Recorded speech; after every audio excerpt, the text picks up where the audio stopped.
Happy Saturday. Woohoo. Little victory dance. It's Saturday. I love the weekend. Talk about joy. That is my favorite part, is just the joy of not having a schedule, not serving and supporting, just thinking about waking up and what is it exactly that I want to do? What are my tens? How do I want to give joy, get joy, and what matters most to me? So I hope you can do the same on your weekend.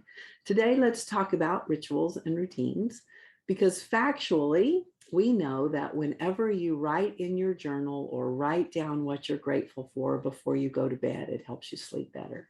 And we know that number one component for optimum performance is sleep. So the better your sleep is, the better your life is. And I'm incredibly grateful when I get a great night's sleep. So the power of rituals and routines is a lot of energy and emotional management. If you think about how much energy you spend when you're trying to think about what to do, it can be exhausting. So ideally, we want to get you set up to where you just begin to create the rituals and routines that work for you, the rituals and routines that are a 10 for you. And the way we define that is for you to practice. Just give some tryouts to some things that you think you want to do. For example, how about this week? You practice 15 minutes before you go to bed, just writing in your journal all the things that you're grateful for.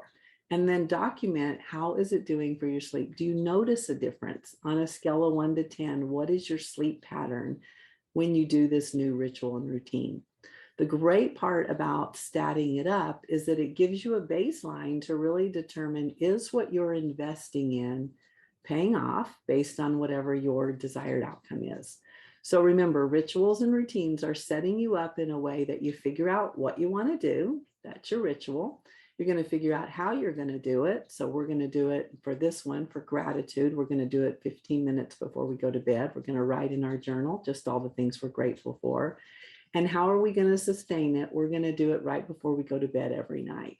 So it really sets us up in our mind to really understand, number one, what are we doing? Number two, how are we doing it? And how are we going to sustain it is that routine that goes over and over and over. We do not want you to establish it as a routine until we've practiced it to make sure it's a 10 for you.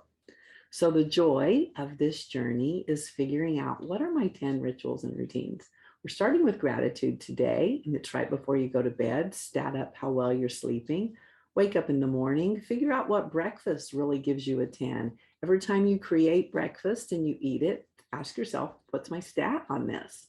And does it give me the energy that I want? Does it fulfill whatever I need to be doing for the day?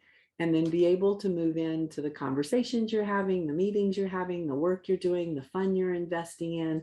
Stat it up. Once we figure out what really works well for you, then we start to put it into that ritual and routine so that you can count on it. Your mind, your body, your spirit, it knows what you're going to do. And another fun thing about this is our clothes are really powerful for our rituals and routines.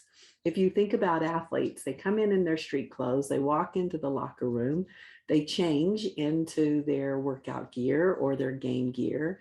While they're changing into that gear, their mind is also changing. And it's getting them set up to understand, here's what I've got to go do. So whenever you're going to work, you put on your work clothes. The ritual and routine is it's preparing your body, your mind, your spirit, and to go to work.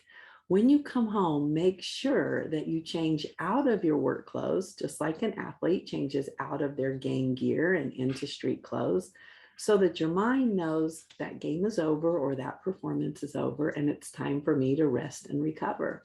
So the joy of really being on this journey to figure out, what is it that you're grateful for and how can we create rituals and routines that are a 10 for you, is all about trying it out, figure out what's a 10 for you. Once you get it to that 8, 9, or 10 zone, that's when we want to create it as a routine. So enjoy, have fun, happy Saturday. I hope it's a 10 for you. Cheers.